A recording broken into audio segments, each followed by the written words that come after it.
ನಮಸ್ಕಾರ ಸ್ನೇಹಿತರೆ, ಇದೀಗ ತಾನೇ ಬಂದ ರಾಜ್ಯದ ಮಾಹಿತಿಗಳು. ಗೃಹಲಕ್ಷ್ಮಿ ಯೋಜನೆ ಫಲಾನುಭವಿಗಳಿಗೆ ಸಿಹಿ ಸುದ್ದಿ ಕೊಟ್ಟ ಮುಖ್ಯಮಂತ್ರಿ ಡಿ ಕೆ ಶಿವಕುಮಾರ್ ಅವರು 2,000 ರೂಪಾಯಿ ಪ್ರತಿ ಫಲಾನುಭವಿಗಳಿಗೆ ಜಮೆ ಆಗುತ್ತೆ. ನೀವು ಕೂಡ ಗೃಹಲಕ್ಷ್ಮಿ ಯೋಜನೆ ಫಲಾನುಭವಿಗಳಾಗಿದ್ರೆ ವಿಡಿಯೋ ಸ್ವಲ್ಪ ಸ್ಕಿಪ್ ಮಾಡಬೇಡಿ. ಕರ್ನಾಟಕದಲ್ಲಿ SIR ಪ್ರಕ್ರಿಯೆ 1 ಕೋಟಿಗೂ ಅಧಿಕ ಮತದಾರರಿಗೆ ಗುರುತು ಪೌರತ್ವ ಸಾಬೀತುಪಡಿಸುವುದು ಅನಿವಾರ್ಯವಾಗಿದೆ. ನಿಮ್ಮ ಮನೆ ಬಾಗಿಲಿಗೂ ನೋಟಿಸ್ ಬರಲಿದೆ. ನೀವೇನು ಮಾಡಬೇಕು, ಯಾವ ಅರ್ಜಿಯನ್ನು ಹಾಕಬೇಕು, ಆ ಬಗ್ಗೆಯೂ ಕೂಡ ಮಾಹಿತಿ ನೋಡೋಣ. ಮತ್ತೊಂದೆಡೆಯಲ್ಲಿ ವಿಧಾನಸಭೆಯಲ್ಲಿ ಲಾಸ್ಟ್ ಬೆಂಚ್ ಅಲ್ಲಿ ಕುಳಿತಂತ ಸಿಎಂ ಮತ್ತು ಮಾಜಿ ಸಿಎಂ ಅವರು ಅಪರೂಪದ ಸನ್ನಿವೇಶಕ್ಕೆ ಸಾಕ್ಷಿಯಾದ ಸದನ. ಸಿಎಂ ಡಿ ಕೆ ಶಿವಕುಮಾರ್ ಅವರ ಹೇಳಿಕೆ, ಅದು ಕೂಡ ನೋಡೋಣ. ಇನ್ನು ಕೊನೆಯದಾಗಿ ಕಾವೇರಿ ನೀರು ಹಂಚಿಕೆ ವಿಚಾರ ಕುರಿತಂತೆ ಡಿ ಕೆ ಶಿವಕುಮಾರ್ ಅವರ ಸ್ಪಷ್ಟನೆ. ಕಾವೇರಿ ನೀರು ನಿರ್ವಹಣಾ ಪ್ರಾಧಿಕಾರಕ್ಕೆ ಮನವಿ ಮಾಡಲು ಮುಂದಾದ ಸರ್ಕಾರ. ಏನಿದು ಮನವಿ? ಎಲ್ಲ ಮಾಹಿತಿಗಳನ್ನು ಡೀಟೇಲ್ ಆಗಿ ನೋಡೋಕ್ಕೂ ಮೊದಲು ನೀವು ಸುದ್ದಿ 9 ಯೂಟ್ಯೂಬ್ ಚಾನಲ್ಗೆ ಮೊದಲು ಬಾರಿ ಭೇಟಿ ಕೊಡುತ್ತಿದ್ರೆ ದಯವಿಟ್ಟು ಸಬ್ಸ್ಕ್ರೈಬ್ ಆಗಿ ಪಕ್ಕದಲ್ಲಿ ಕಾಣಿಸುವ ಗಂಟೆ ಕೂಡ ಒತ್ತಿದ್ರೆ ಕರ್ನಾಟಕದ ಮಾಹಿತಿಗಳು ನಿಮಗೆ ಸಿಗುತ್ತವೆ. ವಿಡಿಯೋಗೆ ನೀವು ಲೈಕ್ ಮಾಡಿ ಮತ್ತು ವಿಡಿಯೋ ಕೊನೆವರೆಗೂ ನೋಡಿ. ಬನ್ನಿ ಸ್ನೇಹಿತರೆ, ಎಲ್ಲ ಮಾಹಿತಿಗಳನ್ನು ಡೀಟೇಲ್ ಆಗಿ ನೋಡೋಣ.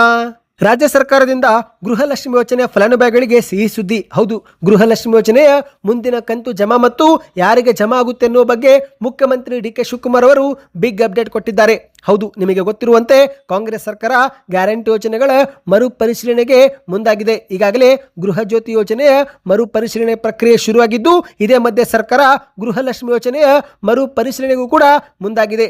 ಸ್ವತಃ ಮುಖ್ಯಮಂತ್ರಿ ಡಿ ಕೆ ಶಿವಕುಮಾರ್ ಅವರು ಇವತ್ತು ವಿಧಾನಸಭೆಯಲ್ಲಿ ಹಲವು ಪ್ರಶ್ನೆಗಳಿಗೆ ಉತ್ತರ ಕೊಟ್ಟಿದ್ದಾರೆ. ಶೀಘ್ರವೇ ಎಲ್ಲ ಗೃಹಲಕ್ಷ್ಮಿ ಯೋಜನೆ ಫಲಾನುಭವಿಗಳು ಸೇವಾ ಸಿಂಧು ಕೇಂದ್ರಗಳು ಹಾಗೂ ಮನೆ ಮನೆ ಸಮೀಕ್ಷೆ ಮೂಲಕ ಮತ್ತೊಮ್ಮೆ ಗೃಹಲಕ್ಷ್ಮಿ ಯೋಜನೆಗೆ ಅರ್ಜಿ ಹಾಕಬೇಕಾಗುತ್ತೆ ಎಂದು ಡಿ ಕೆ ಶಿವಕುಮಾರ್ ಅವರು ತಿಳಿಸಿದ್ದಾರೆ. ಹೌದು ಗೆಳೆಯರೆ, ಮರುಪರಿಶೀಲನೆ ವೇಳೆ ಕಡ್ಡಾಯವಾಗಿ ಬಯೋಮೆಟ್ರಿಕ್ ಅಥವಾ ಫೇಸ್ ಅಥೆಂಟಿಕೇಶನ್ ಪಡೆದುಕೊಳ್ಳಲು ಸರ್ಕಾರ ಮುಂದಾಗಿದೆ.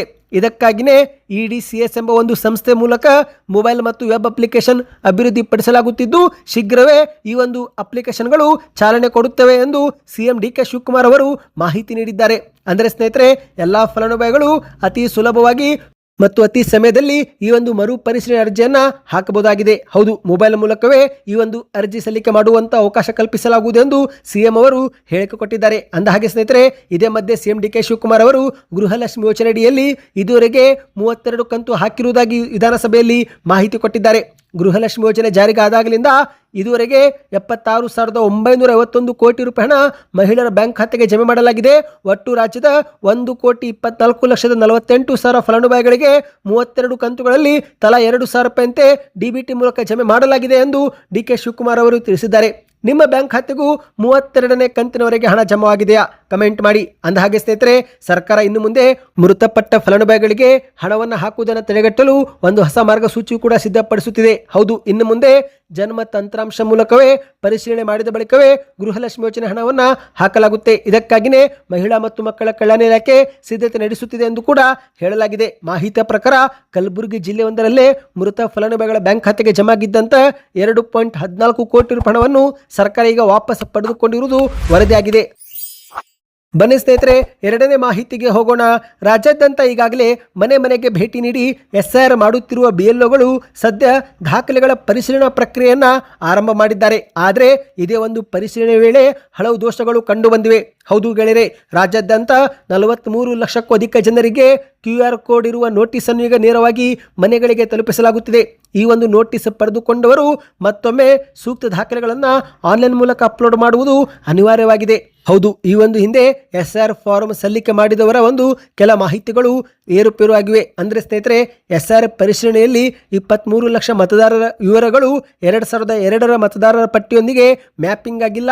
ಮತ್ತೊಂದೆಡೆಯಲ್ಲಿ ಸುಮಾರು 20 ಲಕ್ಷ ಮತದಾರರ ಹೆಸರು, ವಯಸ್ಸು, ತಂದೆ ಹೆಸರು ಸೇರಿದಂತೆ ಹಲವು ವಿವರಗಳಲ್ಲಿ ವ್ಯತ್ಯಾಸ ಕಂಡು ಬಂದಿವೆ. ಹೀಗೆ ಒಟ್ಟು 43,80,000 ಮಂದಿಗೆ ಈ ಒಂದು ಏರುಪೇರಾದ ಪರಿಣಾಮ ನೋಟಿಸ್ ಈಗ ನೀಡಲಾಗುತ್ತಿದೆ. ನೋಟಿಸ್ ಬಂದ ಮಾತ್ರಕ್ಕೆ ಆತಂಕ ಪಡುವ ಅಗತ್ಯವಿಲ್ಲ ಮತ್ತು ನಿಮ್ಮ ಹೆಸರನ್ನು ಮತದಾರರ ಪಟ್ಟಿಯಿಂದ ಡಿಲೀಟ್ ಮಾಡಲಾಗುತ್ತೆ ಎಂದರ್ಥವಲ್ಲ ಸ್ನೇಹಿತರೆ. ಆದರೆ ನೀವು ಅಗತ್ಯ ದಾಖಲೆಗಳನ್ನು ಸರಿಯಾದ ಸಮಯಕ್ಕೆ ನೀವು ಮತ್ತೆ ಅಪ್ಲೋಡ್ ಮಾಡುವುದು ತುಂಬಾನೇ ಮುಖ್ಯವಾಗಿದೆ. ಅಂದಹಾಗೆ ಆಗಸ್ಟ್ 24ರಂದು ಕರಡು ಮತದಾರರ ಪಟ್ಟಿಯು ಕೂಡ ಪ್ರಕಟವಾಗಲಿದೆ. ಅದರಲ್ಲಿ ನಿಮ್ಮ ಹೆಸರು ಇದ್ದರೆ ಯಾವುದೇ ಒಂದು ಚಿಂತೆ ಮಾಡುವ ಅವಶ್ಯಕತೆ ಇಲ್ಲ.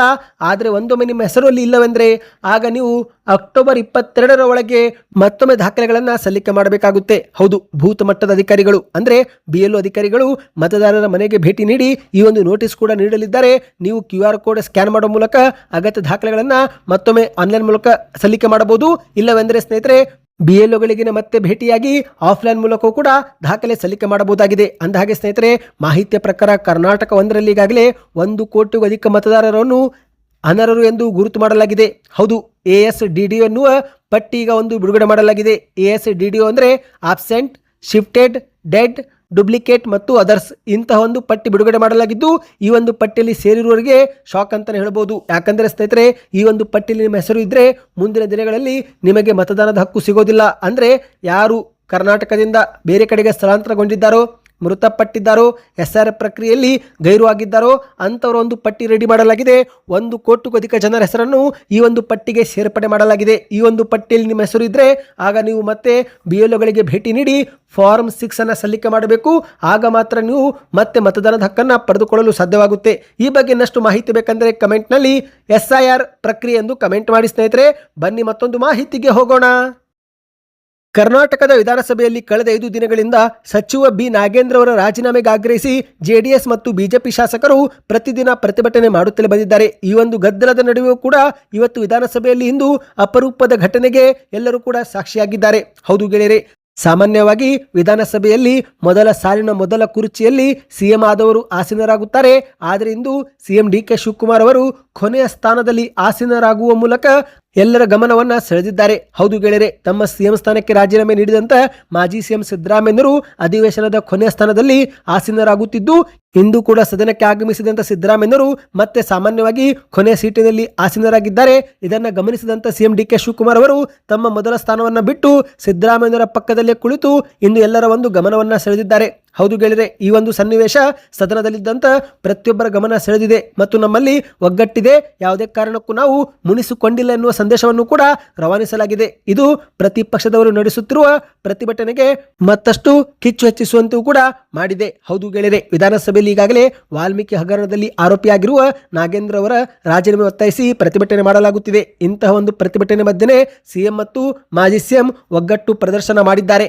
ಅಷ್ಟು ಮಾತ್ರವಲ್ಲ, ಸದನ ಮುಗಿದ ನಂತರ ಹೊರ ಹೋಗುವಾಗಲೂ ಕೂಡ CM DK ಶಿವಕುಮಾರ್ ಮತ್ತು ಮಾಜಿ CM ಸಿದ್ದರಾಮಯ್ಯರು ಜೊತೆಯಾಗಿನೇ ಹೆಜ್ಜೆ ಹಾಕಿ ಹೊರ ಹೋಗಿದ್ದು, ಈ ಒಂದು ನಗುಮುಖದಿಂದಲೇ ಹೊರ ಹೋಗುವುದು ಎಲ್ಲರಿಗೂ ಆಶ್ಚರ್ಯ ಮಾಡಿದೆ. ಬನ್ನಿ ಸ್ನೇಹಿತರೆ, ಕೊನೆ ಮಾಹಿತಿಗೆ ಹೋಗೋಣ.